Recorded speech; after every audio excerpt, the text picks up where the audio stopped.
Sifat akhlak yang terakhir sebagai penutup, selain hubungan dengan Allah yang kita jaga, juga jaga hubungan dengan sesama.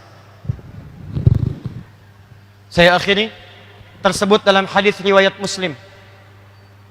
Ada orang-orang yang dikisahkan dua jenis, satu perempuan, kedua umum. Yang perempuan diadukan oleh tetangganya. Dia rajin salat, rajin puasa, rajin baca Quran, diadukan tetangganya kepada Nabi, ya Rasulullah, si fulanah ini bersikap begini. Dia senang mencela tetangganya, senang berselisih. Kata Nabi, hiya finnar. Dia kalau nggak tobat, masuk ke neraka. Kalau tidak tobat, masuk ke neraka.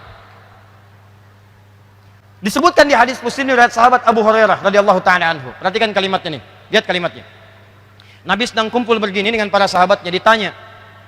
Bertanya Nabi, atadrunal muflis? Tahu nggak kalian orang yang bangkrut saat di akhirat? Kata sahabatnya, ya Rasulullah, al-muflisu fina ma la dirham lahu wa la mata'. Ya Rasulullah, orang bangkrut di antara kami yang sudah nggak punya uang sepeser pun, nggak ada aset sedikit pun. Uang nggak ada, aset nggak punya.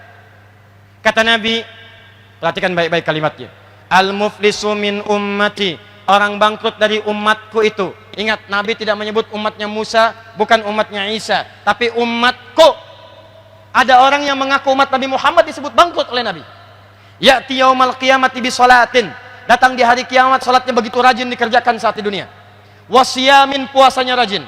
Wa zakatin, zakatnya tak tertunda. Wa ya'ti qad syatama hadza. Cuman sayang, dia suka mencela temannya yang lain. Wa qadhafa hadza, menuduh kawannya yang lain. Iri hati dengan pekerjaan kawannya, kemudian dia tuduh dengan tuduhan-tuduhan yang tidak layak. Dengki dengan jabatan yang dipangku oleh kawannya.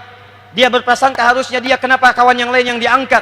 Kemudian dia iri hati, dia dengki, dia caci maki, dia sebarkan tebar fitnahnya. Apa yang terjadi? Kata Allah, lihat kalimatnya melalui lisan Nabi. Tu'khadhu hadza min hasanati wa hadza min hasanati. Kalau ada orang salat kemudian dia menzalimi orang lain, mencacinya, maka pahala salatnya langsung dipindahkan kepada yang dicaci itu. Tu'khadhu hadza min hasanati wa hadza min hasanati. Kalau ada orang kemudian puasa, lantas dia iri hati kepada kawannya, dia bicarakan keburukannya, maka diambil pahala puasanya, diberikan kepada orang yang dibicarakan keburukannya itu. Fa in faniyat hasanatuhu, kalau habis kebaikannya, tersisa keburukannya, maka diambil dosa-dosa orang yang dizalimi itu, ditimpakan kepadanya dan dilemparkan ke dalam neraka. Maka akhlak yang kedua, tidaklah diutus Nabi Muhammad SAW kecuali untuk menyempurnakan hubungan baik kita dengan sesama. Maka kali ini saya ingin mengajak kepada kita semua, bukan cuma kita rajin salat, rajin puasa, rajin baca Al-Quran, tapi bagian yang kedua ini yang tidak kalah penting. Orang yang bisa mempraktekkan ini, maka dijamin oleh Allah langsung di Quran surah ketiga, ayat 133 sampai 134, paling kanan sebelah atas di mushaf. Allah akan tempatkan orang ini di sebuah surga yang luasnya seluas langit dan bumi. Kalau nggak percaya, silakan. Anda amalkan, berdoa, cepat meninggal. Begitu Anda selesai, kembali kepada Allah. Seluas langit dan bumi. Mau maraton, silakan, nggak ada ujungnya. Mau koprol, bebas. Apa amalannya? Amalan pertama, alladzina yunfiquna fis sarra'i wad dharra. Dia gemar berbagi dengan sesamanya. Maka ayo praktekkan. Teman-teman yang di provinsi, begitu dapat tambahan, dapat promosi, dapat macam-macam, ayo silakan infak. Ajak teman-teman, syukuri. Boleh jadi Anda naik jabatan itu bukan karena Anda hebat juga, karena teman-teman Anda membantu Anda. Kalau nggak ada tukang fotokopi, bagaimana naskah-naskah Anda itu bisa diperbanyak? Kalau nggak ada yang ngetik, kalau nggak ada yang nyediain komputer, kalau Anda haus nggak ada yang nyediain teh, bagaimana Anda bisa menunaikan tugas dengan baik? Makanya adabnya kata Quran, begitu mendapatkan rezeki lebih dari Allah, bagi dengan sesamanya. Bahkan dalam hal ini jangan pisahkan non-muslim. Mungkin di sini ada pegawai yang non-muslim. Begitu Anda dapatkan rezeki, bagi. Yuk ajak. Makan yuk. Masya Allah. Tumben baik hari ini. Bukan tumben, tapi Allah memerintahkan saya untuk berbagi. Begitu mendengar kalimat Allah dalam jiwanya, boleh jadi hidayah akan terpajang dalam dirinya. Allah, besoknya dia panggil lagi. Pak, kenapa? Apa Allah belum perintahkan untuk berbagi hari ini?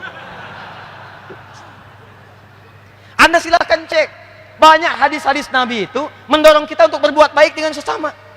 Jika seorang makan makanan, masak makanan, baunya sampai ke tetangganya, maka berikanlah bagian tetangga itu, walaupun cuma kuahnya, hafal tuh dengan kuahnya.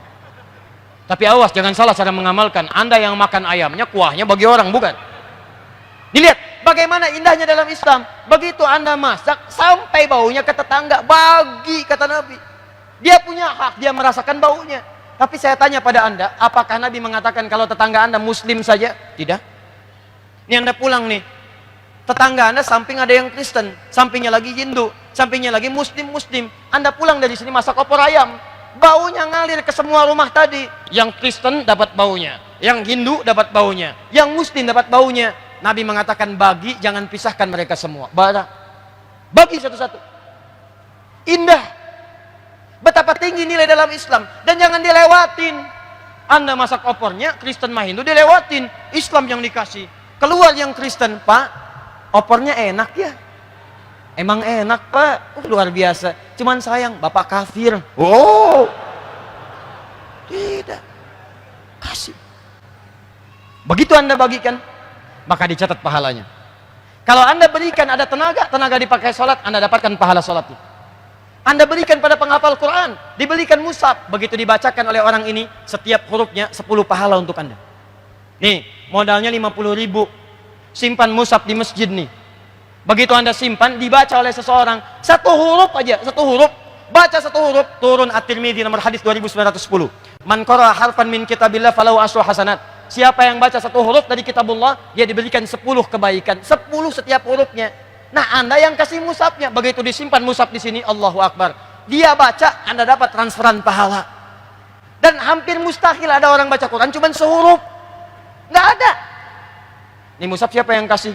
Pak Gubernur. Ah, udah banyak pahalanya. Saya kasih sehuruf aja lah. Nun. Dah. Nggak bisa.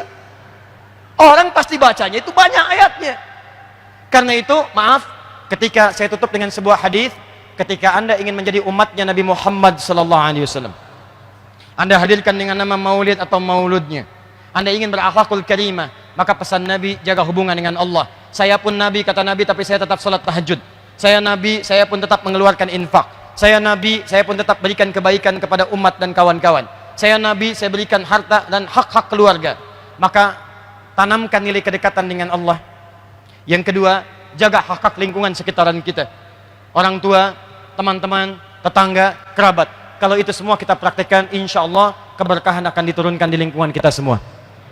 Siap insya Allah?